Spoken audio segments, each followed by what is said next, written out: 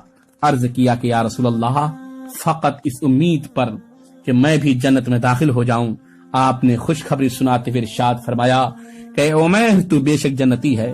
حضرت عمیر رضی اللہ تعالی عنہ اس وقت کھجوریں کھا رہے تھے۔ یہ بشارت سنی تو مارے خوشی کے کھجوریں پھینک کر کھڑے ہو گئے اور ایک دم کفار کے لشکر پر تلوار لے کر ٹوٹ پڑے اور جاں بازی کے ساتھ لڑتے لڑتے شہید ہو گئے۔ کفار کا سپہ سالار عتبہ بن ربیعہ اپنے سینہ پر شتر مرغ کا پر لگائے ہوئے اپنے بھائی شیبہ بن ربیعہ اور اپنے بیٹے ولید بن عتبہ کو ساتھ لے غصے میں بھرا ہوا اپنی صف سے نکل کر مقابلہ کی دعوت دینے لگا۔ اسلامی صفوں میں سے حضرت عوف، حضرت معاذ اور عبداللہ بن رواحہ رضی اللہ تعالی عنہ مقابلہ کو نکلے۔ عتبہ نے ان لوگوں کا نام و نسب پوچھا۔ جب معلوم ہوا کہ یہ لوگ انصاری ہیں تو عتبہ نے کہا ہم کو تم لوگوں سے کوئی غرض نہیں۔ پھر عتبہ نے چلا کر کہا اے محمد صلی اللہ علیہ وسلم یہ لوگ ہمارے جوڑ کے نہیں ہیں، اشراف قریش کو ہم سے لڑنے کے لیے میدان بھیجیے۔ حضور نے حضرت حمزہ، حضرت علی، حضرت عبیدہ رضی اللہ تعالی عنہم کو حکم دیا کہ آپ لوگ ان تینوں کے مقابلہ کے لیے نکلیں۔ چنانچہ یہ تینوں بہادران اسلام میدان میں نکلے۔ چونکہ یہ تینوں حضرات سر پر خود پہنے ہوئے تھے جس سے ان کے چہرے چھپ گئے تھے، اس لیے عتبہ نے ان حضرات کو نہ پہچان پایا اور پوچھا کہ تم کون لوگ ہو۔ جب ان تینوں نے اپنے اپنے نام و نسب بتائے تو عتبہ نے کہا ہاں اب ہمارے جوڑ کا ہے۔ جب ان لوگوں میں جنگ شروع ہوئی تو حضرت حمزہ، حضرت علی، حضرت عبیدہ رضی اللہ عنہم نے اپنے ایمانی شجاعت کا ایسا مظاہرہ کیا کہ بدر کی زمین دہل گئی اور کفار کے دل تھرا گئے، اور ان کی جنگ کا انجام یہ ہوا کہ حضرت حمزہ نے عتبہ کا مقابلہ کیا۔ دونوں انتہائی بہادری کے ساتھ لڑتے رہے، مگر آخرکار حضرت حمزہ نے اپنی تلوار کی وار سے مار مار عتبہ کو زمین پر ڈھیر کر دیا۔ ولید نے حضرت علی سے جنگ کی۔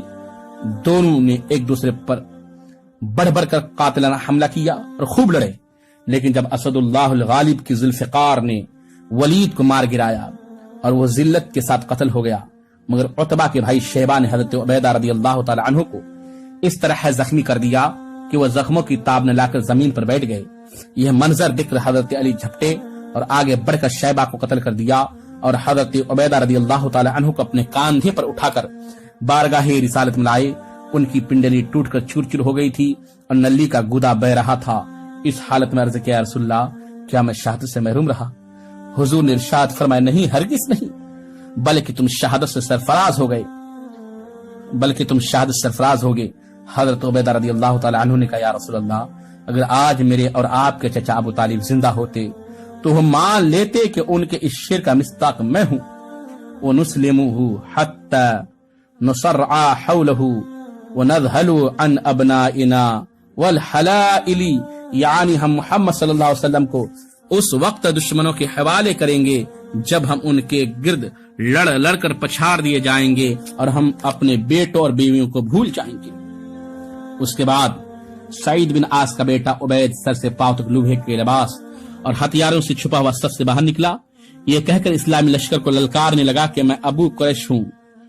اس کی یہ مغرورانہ للکار سن کر حضور صلی اللہ علیہ وسلم کے پھوپھی زاد بھائی حضرت زبیر بن عوام جوش میں بھرے ہوئے اپنی برچھی لے کر مقابلہ کے لیے نکلے، مگر یہ دیکھا کہ اس کی دونوں آنکھوں کے سوا اس کے بدن کا کوئی حصہ بھی ایسا نہیں جو لوہے سے چھپا ہوا نہ ہو۔ حضرت زبیر نے تاک کر اس کی آنکھ میں اس زور سے برچھی ماری کہ وہ زمین پر گرا اور مر گیا۔ برچھی اس کی آنکھ کو چھیدتی ہوئی کھوپڑی کی ہڈی میں چپ رہی تھی۔ حضرت زبیر نے جب اس کی لاش پر پاؤں رکھ کر پوری طاقت کے ساتھ کھینچا تو بڑی مشکل سے برچھی نکلی، لیکن اس کا سرا مڑ کر خم ہو گیا۔ یہ برچھی ایک تاریخی یادگار بن کر برسوں تبرک بنی رہی۔ حضور نے حضرت زبیر سے یہ برچھی طلب فرما لی اور اس کو ہمیشہ اپنے پاس رکھا۔ پھر حضور صلی اللہ علیہ وسلم کے بعد چاروں خلفاء راشدین کے پاس منتقل ہوتی رہیں۔ پھر حضرت زبیر رضی اللہ تعالیٰ عنہ کے لڑکے حضرت عبداللہ ابن زبیر کے پاس آئی، یہاں تک کہ 73 ہجری میں جب بنو امیہ کے ظالم گورنر حجاج بن یوسف ثقفی نے ان کو شہید کر دیا تو یہ برچھی بنو امیہ کے قبضے میں چلی گئی، پھر اس کے بعد لاپتہ ہو گئی۔ حضرت عبد الرحمن بن عوف رضی اللہ تعالی عنہ کا بیان ہے کہ میں صف میں کھڑا تھا اور میرے دائیں بائیں 2 نوعمر لڑکے کھڑے تھے۔ ایک نے چپکے سے پوچھا، چاچا جان کیا ابو جہل کو پہچانتے ہیں؟ میں نے اس سے کہا، کیوں بھتیجے، تم کو ابو جہل سے کیا کام ہے؟ اس نے کہا، چاچا جان میں نے خدا سے عہد کیا ہے کہ میں ابو جہل کو جہاں دیکھ لوں گا یا تو اس کو قتل کر دوں گا یا خود لڑتا ہوا مارا جاؤں گا، کیونکہ وہ اللہ کے رسول کا بہت ہی بڑا دشمن ہے۔ حضرت عبد الرحمن کہتے ہیں، میں حیرت سے اس نوجوان کا منہ تک رہا تھا کہ دوسرے نوجوان نے بھی مجھ سے یہی کہا۔ اتنے میں ابو جہل تلوار گھماتا ہوا سامنے آ گیا اور میں نے اشارہ سے بتا دیا کہ ابو جہل یہی ہے۔ بس پھر کیا تھا، یہ دونوں لڑکے تلواریں لے کر اس پر اس طرح جھپٹے جس طرح باز اپنے شکار پر جھپٹتا ہے۔ دونوں نے اپنے تلواروں سے مار کر ابو جہل کو ڈھیر کر دیا۔ یہ دونوں لڑکے حضرت معوذ اور معاذ رضی اللہ تعالی عنہما تھے، جو افرا کے بیٹے تھے۔ ابو جہل کے بیٹے اکرما نے اپنے باپ کے قاتل حضرت معاذ پر حملہ کر دیا اور پیچھے سے ان کے بائیں شانے پر تلوار ماری، جس سے ان کا بازو کٹ گیا، لیکن تھوڑا سا چمڑا باقی رہ گیا تھا اور ہاتھ لٹکنے لگا۔ حضرت معاذ نے اکرما کا پیچھا کیا اور دور تک دوڑایا، مگر اکرما بھاگ کر بچ نکلا۔ حضرت معاذ اس حالت میں بھی لڑتے رہے، لیکن کٹے ہوئے ہاتھ کے لٹکنے سے زحمت ہو رہی تھی، تو انہوں نے اپنے کٹے ہوئے ہاتھوں کو پاؤں سے دبا کر اس زور سے کھینچا کہ تسمہ الگ ہو گیا اور پھر وہ آزاد ہو کر ایک ہاتھ سے لڑتے رہے۔ حضرت عبداللہ بن مسعود رضی اللہ تعالی عنہ ابو جہل کے پاس سے گزرے۔ اس وقت ابو جہل میں کچھ زندگی کی رمق باقی تھی، تو حضرت عبداللہ بن مسعود نے اس کی گردن کو اپنے پاؤں سے روند کر فرمایا کہ تو ہی ابو جہل ہے، بتا آج تجھے اللہ نے کیسا رسوا کیا۔ ابو جہل نے اس حالت میں بھی گھمنڈ کے ساتھ یہ کہا کہ تمہارے لیے کوئی بڑا کارنامہ نہیں ہے، میرا قتل ہو جانا اس سے زیادہ نہیں کہ ایک آدمی کو اس کی قوم نے قتل کر دیا۔ ہاں مجھے اس کا افسوس ہے کہ کاش مجھے کسانوں کے سوا کوئی دوسرا شخص قتل کرتا۔ حضرت معوذ حضرت معاذ چونکہ یہ دونوں انصاری تھے اور انصاری کھیتی باڑی کا کام کرتے تھے اور قبیلے قریش کے لوگ کسانوں کو بڑی حقارت کی نظر سے دیکھا کرتے تھے، اس لیے ابو جہل نے کسانوں کے ہاتھوں سے قتل ہونے کو اپنے لیے قابل افسوس بتایا۔ جنگ ختم ہو جانے کے بعد حضور صلی اللہ علیہ وسلم حضرت عبداللہ بن مسعود کو ساتھ لے کر جب ابو جہل کی لاش کے پاس گزرے تو لاش کی طرف اشارہ کر کے فرمایا کہ ابو جہل اس زمانے کا فرعون ہے۔ پھر عبداللہ بن مسعود نے ابو جہل کا سر کاٹ کر تاجدار دو عالم صلی اللہ علیہ وسلم کے قدموں پر ڈال دیا۔ حضور صلی اللہ علیہ وسلم نے جنگ شروع ہونے سے پہلے ہی فرما دیا تھا کہ کچھ لوگ کفار قریش کے لشکر میں ایسے بھی ہیں جن کو کفار مکہ دباؤ ڈال کر لائے ہیں، ایسے لوگوں کو قتل نہیں کرنا چاہیے۔ ان لوگوں کے نام بھی حضور صلی اللہ علیہ وسلم نے بتا دیے تھے۔ انہی لوگوں میں سے ابو البختری بھی تھا، جو اپنی خوشی سے مسلمانوں سے لڑنے کے لیے نہیں آیا تھا، بلکہ کفار قریش اس پر دباؤ ڈال کر زبردستی کر کے لائے تھے۔ عین جنگ کی حالت میں حضرت مجزر بن زیاد رضی اللہ تعالی عنہ کی نظر ابو البختری پر پڑی، جو اپنے ایک گہرے دوست جنادہ بن ملیحہ کے ساتھ گھوڑے پر سوار تھا۔ حضرت مجزر رضی اللہ تعالی عنہ نے فرمایا کہ اے ابو البختری، چونکہ حضور صلی اللہ علیہ وسلم نے ہم لوگوں کو تیرے قتل سے منع فرمایا ہے، اس لیے میں تجھ کو چھوڑ دیتا ہوں۔ ابو البختری نے کہا کہ میرے ساتھی جنادہ کے بارے میں تم کیا کہتے ہو؟ تو حضرت مجزر رضی اللہ تعالی عنہ نے صاف صاف کہہ دیا، اس کو ہم زندہ نہیں چھوڑ سکتے۔ یہ سن کر ابو البختری طیش میں آیا اور کہا کہ میں عرب کی عورتوں کا یہ طعنہ سننا پسند نہیں کر سکتا کہ ابو البختری اپنی جان بچانے کے لیے اپنے ساتھی کو تنہا چھوڑ دے۔ یہ کہہ کر ابو البختری نے شعر پڑھا، جس کا معنی یہ ہے ایک شریف زادہ اپنے ساتھی کو کبھی ہرگز نہیں چھوڑ سکتا جب تک کہ مر نہ جائے یا اپنا راستہ نہ دیکھ لے۔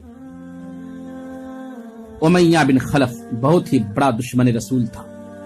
جنگ بدر میں جب کفر اسلام کے دونوں لشکر گتھم گتھا ہو گئی تو امیہ اپنے پرانے تعلقات کی بنا پر حضرت عبد الرحمن بن عوف سے چمٹ گیا کہ میری جان بچائیے۔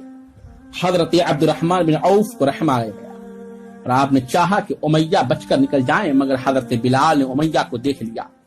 حضرت بلال رضی اللہ تعالی عنہ جب امیہ کے غلام تھے تو امیہ نے ان کو بہت زیادہ ستایا تھا، اس لیے جوش انتقام میں حضرت بلال نے انصار کو پکارا۔ انصاری لوگ ٹوٹ پڑے۔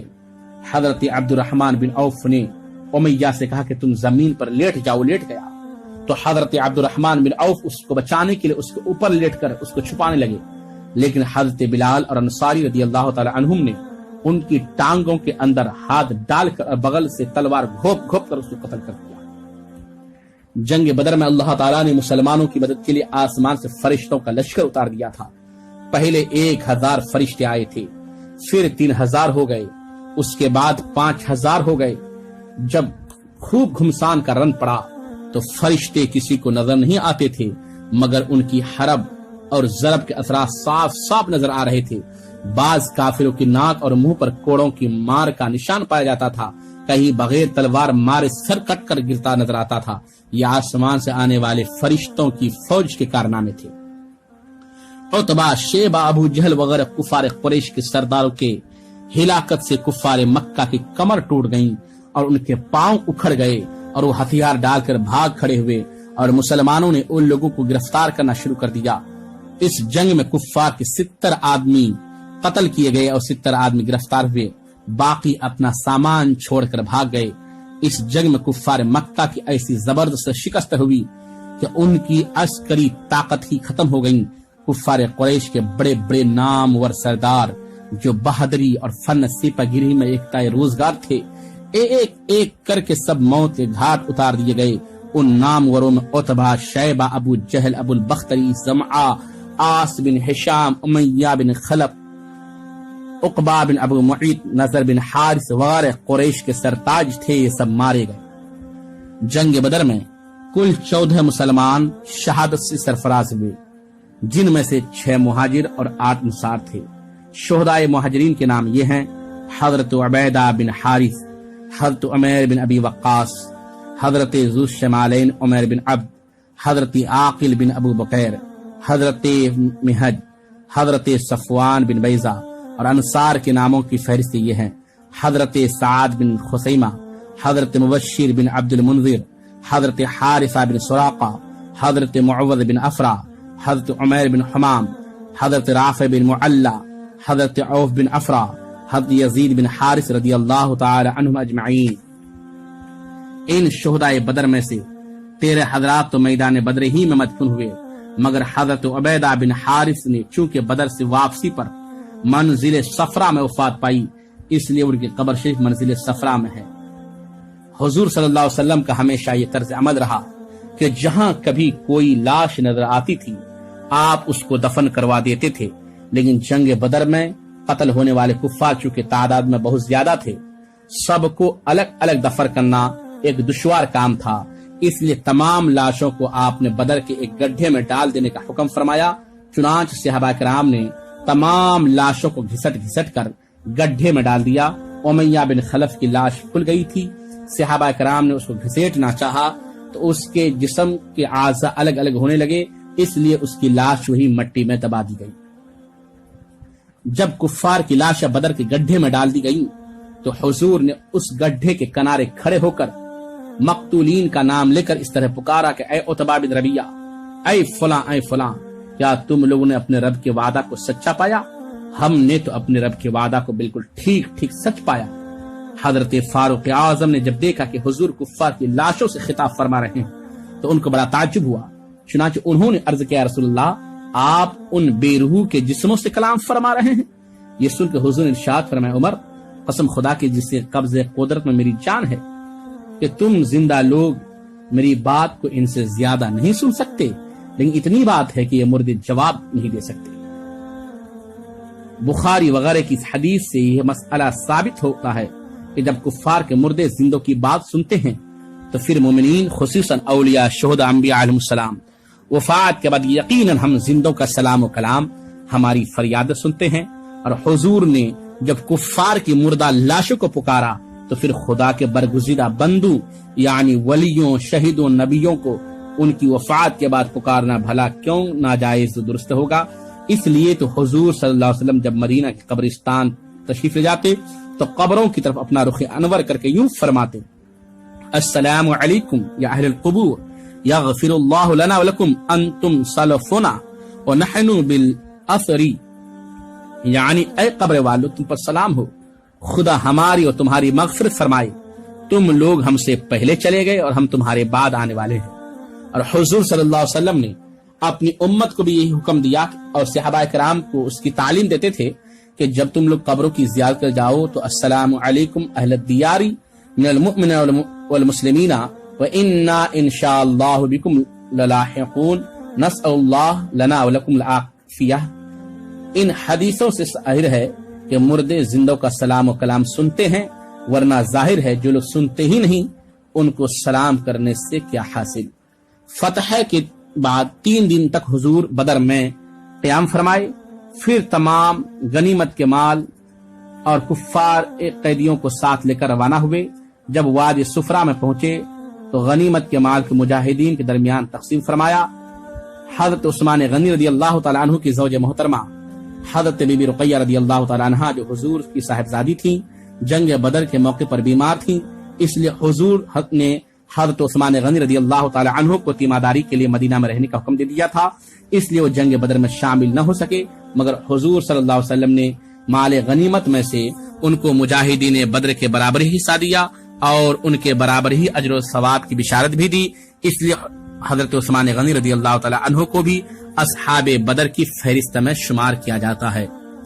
حضور صلی اللہ علیہ وسلم نے فتح کے بعد حضرت زید بن حارثہ کو فتح مبین کی خوشخبری سنانے کے لیے مدینہ بھیج دیا تھا، چنانچہ حضرت زید بن حارثہ نے یہ خوشخبری جب مدینہ پہنچائے تو تمام اہل مدینہ جوش مسرت کے ساتھ حضور کی آمد کے انتظار میں بے قرار رہنے لگے، اور جب تشریف آوری کی خبر پہنچی تو مدینہ والے نے آگے بڑھ کر مقام روحہ میں آپ کا پرجوش استقبال کیا۔ کفار مکہ جب اسیران جنگ بن کر مدینہ آئے تو ان کو دیکھنے کے لیے بہت بڑا مجمع اکٹھا ہو گیا، اور لوگ ان کو دیکھ کر کچھ نہ کچھ بولتے رہے۔ جب حضور کی زوج محترمہ حضرت بی بی سودا رضی اللہ تعالیٰ عنہ ان قیدیوں کو دیکھنے کے لیے تشریف لائی اور دیکھا کہ ان قیدیوں میں ان کے ایک قریبی رشتہ دار سہیل بھی ہیں، تو بے ساختہ بولو، ٹھیک ہے سہیل، تم نے بھی عورتوں کی طرح بیڑیاں پہن لی، تم سے یہ نہ ہو سکا کہ بہادر مردوں کی طرح لڑتے ہوئے قتل ہو جاتے۔ ان قیدیوں کو حضور صلی اللہ علیہ وسلم نے صحابہ میں تقسیم فرما دیا اور یہ حکم دیا کہ ان قیدیوں کو آرام کے ساتھ رکھا جائے، چنانچہ 2-2 4-4 قیدی صحابہ کے گھروں میں رہنے لگے، اور صحابہ نے ان لوگوں کے ساتھ یہ حسن سلوک کیا کہ ان لوگوں کو گوشت، روٹی وغیرہ حسب مقدور بہترین کھانا کھلاتے تھے اور خود کھجوریں کھا کر رہ جاتے تھے۔ قیدیوں میں حضور صلی اللہ علیہ وسلم کے چچا حضرت عباس کے بدن پر کرتا نہیں تھا، لیکن وہ اتنے لمبے قد کے آدمی تھے کہ کسی کا کرتا ان کے بدن پر ٹھیک نہیں اترتا تھا۔ عبداللہ بن ابی جو منافقین کا سردار تھا، چونکہ قد میں ان کے برابر تھا، اس لیے اس نے اپنا کرتا ان کو پہنا دیا۔ بخاری شریف کی روایت میں ہے کہ حضور صلی اللہ علیہ وسلم نے عبداللہ بن ابی کے کفن کے لیے جو اپنا پیرہن شریف عطا فرمایا تھا وہ اسی احسان کا بدلہ تھا۔ عزیزان گرامی، جنگ بدر کے واقعات بہت لمبے ہیں، بس یہی تک آج میں دعا گو اللہ تعالی ہم تمام مسلمان کو اسلام کے احکام پر عمل کرنے کی توفیق رفیق عطا فرمائے اور بدر کے شہیدوں کے فیضان سے مستفید ہونے کی توفیق رفیق عطا فرمائے۔ السلام علیکم ورحمۃ اللہ وبرکاتہ۔